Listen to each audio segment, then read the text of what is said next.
Welcome to part 4 of the Echinoderm notes. This is the last section, and we're going to talk about the class Echinodermata. This includes sea urchins, which is the picture that you see here. It'll also include sand dollars and heart urchins. There are about 1,000 species of sea urchins or sand dollars. They typically will live on a hard surface.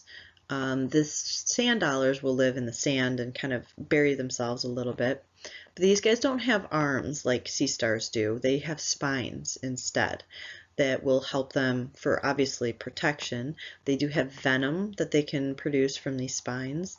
And the spines do help them move. So like I said, the spines are going to be for protection. They do have little tube feet distributed in between those spines that help them move as well. These guys are mostly herbivores. They'll scrape algae off of different substances. Sometimes they're detritivores. They just kind of eat crud that falls to the ocean floor. For their skeletal system, their ossicles are going to be fused into plates.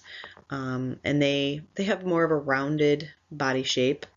Their skeleton is called a test, made of 10 plates, and these plates kind of arch around their oral and aboral ends. So their skeletal system is quite a bit different than like the sea stars, for example. When they eat, they typically will feed on algae. Sometimes they'll feed on coral polyps. They'll scavenge dead animals. They have this interesting structure called Aristotle's lantern.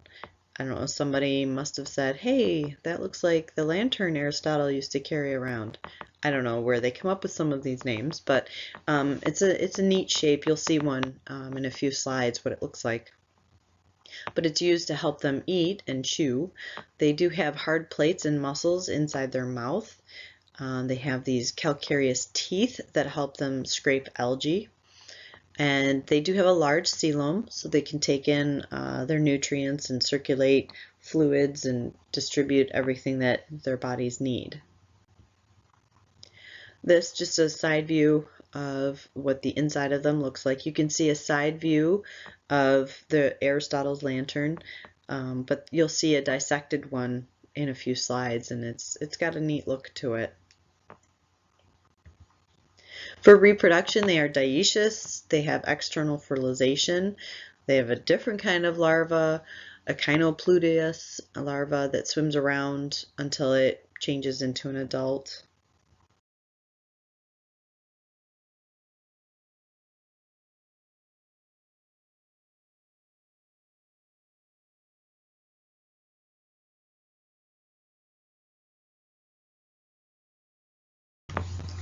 So this is what a live sand dollar looks like. I don't know if you've seen the dried out ones, but they have the same designs on them. They're just they're dead, obviously.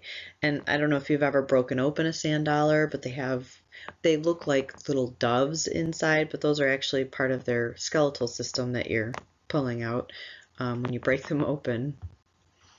Here's where you can see what the Aristotle's lantern looks like on the underside of a sand dollar. They've cut away the tissue at the bottom, so you can see their stomachs better. You can see the gonads and their intestines.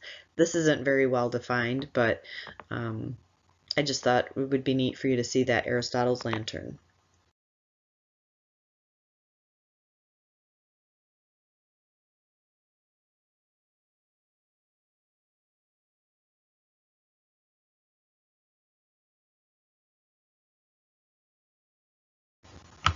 And this is the last class, the Holothuroidea. This includes sea cucumbers, and they are not vegetables. They are animals, but they have a weird cucumber shape, so that's how they got their name.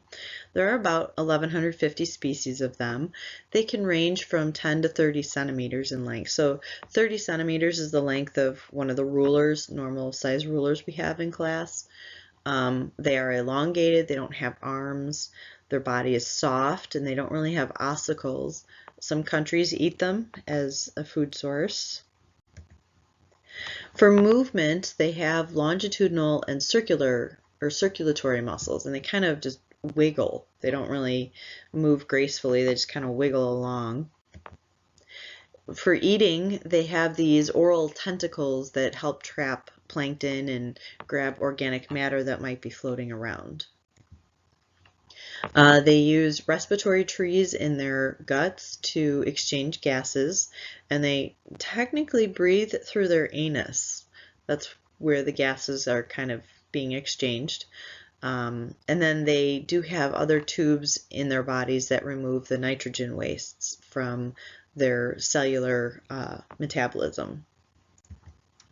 For defense, they secrete toxins because they don't have a bony structure, pedicellariae, or anything like that.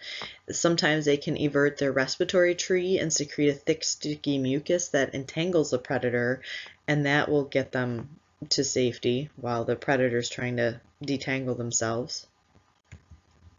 For reproduction, they are dioecious, they have external fertilization, and they can reproduce by transverse fission and regenerate lost body parts, so they have autotomy abilities as well.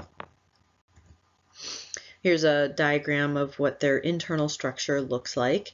You can see the little tentacles that they have coming out where their mouth end is. They do have a major porite and different looking water vascular system, but it's very similar still.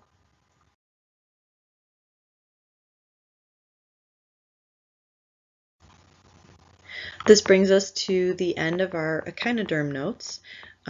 You should go back and watch videos again in case you missed anything.